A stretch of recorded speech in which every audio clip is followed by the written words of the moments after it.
With the release of Clair Obscure Expedition 33 looming on the horizon, the newest preview build that was given to me by Sandfall Interactive offers an interesting glimpse into what could be one of the most exciting JRPGs this year. Now, as a pre-release demo build, it's not perfect, there are a few rough edges to smooth out, but it's packed with enough promise to get me genuinely hyped. Is it fun? Does the gameplay stand up? Does it leave me wanting more?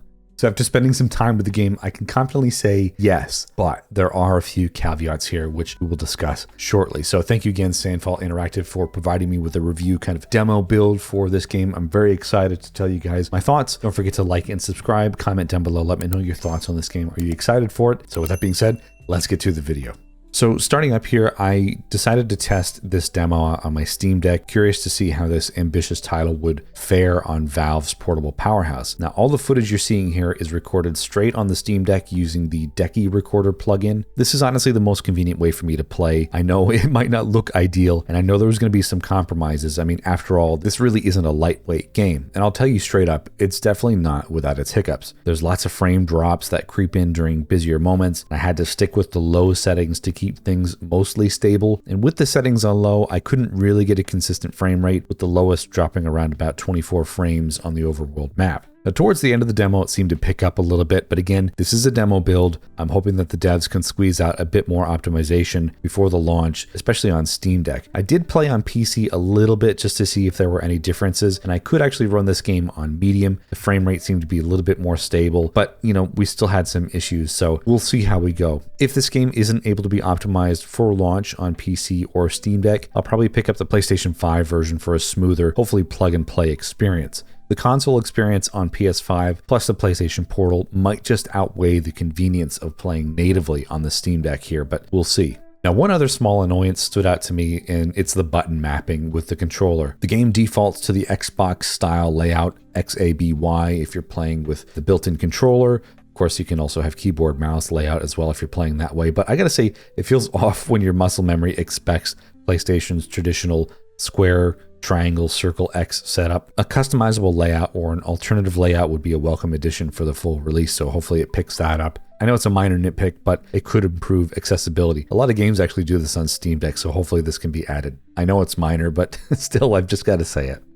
Now, from the demo's opening moments, the story hooks you in with a premise that's equal parts dark and fascinating. It's a concept that immediately reminded me of Xenoblade Chronicles 3, with everyone's life clock ticking down, lives being cut short for some reason, but with its own unique twist. With the snippets that we do get, like some of the cryptic NPC dialogue and haunting cutscenes, it hints at a richly layered narrative. If the gameplay can keep a great pace, a strong story, this could really elevate this into something truly memorable. The world building already feels alive, with little details in the environment, and the character interactions here genuinely spark curiosity. I'm interested to know more about this doomed society and what the purpose of this expedition is. The atmosphere is also bolstered by a great soundtrack here. I gotta say, battle themes swell with orchestral grandeur, giving every fight an epic, almost cinematic flair.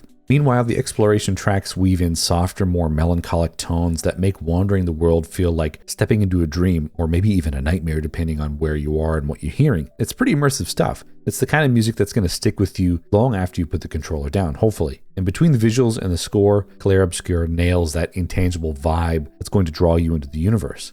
I can't wait to hear more from this soundtrack. Now let's talk about the star of the show, the combat. This is where Clair Obscure really shines. The demo introduces a timeline-based battle system, which is right up my alley if you're a fan of turn-based RPGs. It's turn-based, but far from static. There is a real sense of rhythm to it. You can press B or right trigger to dodge or parry incoming attacks, timing it just right to turn the tables. Hit A at the perfect moment and you'll boost your damage, or chain an extra strike. It's snappy, responsive, and keeps you glued to the screen. Don't look away, really, because you might just miss that extra edge needed to land a ton of damage with a parry attack. Now, what sets this apart even more, which I didn't know about this, and actually I knew nothing about this game until going into this demo, was the free aim targeting. You can manually adjust your aim to hit enemy weak spots or tag airborne foes, adding a layer of precision that feels fresh for the genre. And magic slots in seamlessly alongside melee attacks, letting you mix up your approach. Blast an enemy with some magic one turn, then follow up with a parry counter combo next. The balance feels spot on so far, with countering enemy moves standing out as the key to dealing big damage. Parrying in particular is a highlight, man. I really love that. Nailing that timing window feels so satisfying. Every fight as a result is dynamic. It rewards skill and planning over mindless button mashing. There is a rhythm to it. And hey, by the way, if you like weekly JRPG content, don't forget to hit that subscribe button so you can see more videos more often. Now, exploration is another strong suit in this game. The demo's environments are a joy to walk in, packed with nooks and crannies begging to be investigated. There's hidden items like health potions or crafting materials or whatever they're going to be, obviously, because we don't have much access to like anything really aside from one item shop towards the end of the demo. These things pop up just often enough to make poking around worthwhile. It's that classic JRPG reward loop. See a suspicious ledge, climb it, get a new thing. It's very interesting. Your curiosity doesn't feel wasted here, which makes traversing the world a delight rather than a chore. You can also switch your lead character on the map with L3. That's a neat feature. You know, it's a small thing, but it adds variety to how you experience the world and who you want to roam the world as. Flag points also act as really cool rest stops, allowing you to upgrade your abilities, fix your loadout, or unlock new skills. They're nicely spaced, breaking up the journey without overstaying their welcome, and they're not too frequent, honestly. But I gotta say, my biggest complaint so far, overall, of this demo is no manual saves. Relying on auto saves in a game feels risky, especially for a game like this. If you're like an hour into a really difficult area, I just want that safety net of being able to manually save either wherever I am or on rest points. You know, I would love to see that patched in before release. Call me old school, but I think that would just be best. Another thing I noticed is that enemies don't respawn on the overworld after you clear them out. I think they come back after fast traveling to locations. It might be a deliberate choice just to keep everything exploration focused, but if you want that grinding feel, you might have to fast travel back to locations. I'm not really sure as yet. With grinding being a JRPG staple, you might want to look into that. Maybe, I don't know, again, it's only a 3-hour demo, so I didn't get to fully experience everything that this game is going to have. But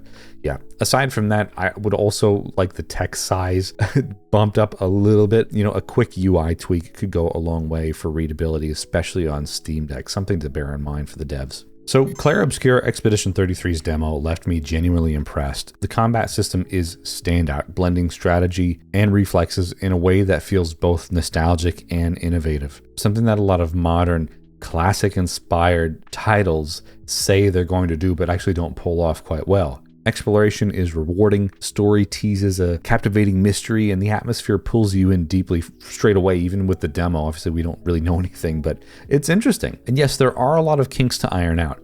Steam Deck performance could use a huge boost, and some quality of life tweaks like manual saves would be great, but the core experience, it's shaping up to be something special, honestly, and I mean that. So if the devs can polish these rough spots and deliver on the full release, this could easily join the ranks of one of my favorite JRPGs. So for now, the demos are a promising taste of what's to come, and I'm actually already counting down the days until I can dive back in. So yes, I'm very excited to play this game, hopefully on Steam Deck with a little bit more optimization on launch, so fingers crossed there. I'm genuinely excited for what we have in store for us. I think it's going to be a great experience. Thank you again to Sandfall Interactive for providing me with a pre-release kind of demo build. Thank you guys for watching. Don't forget to like and subscribe, comment down below your thoughts. See you again next week for another video. Bye-bye.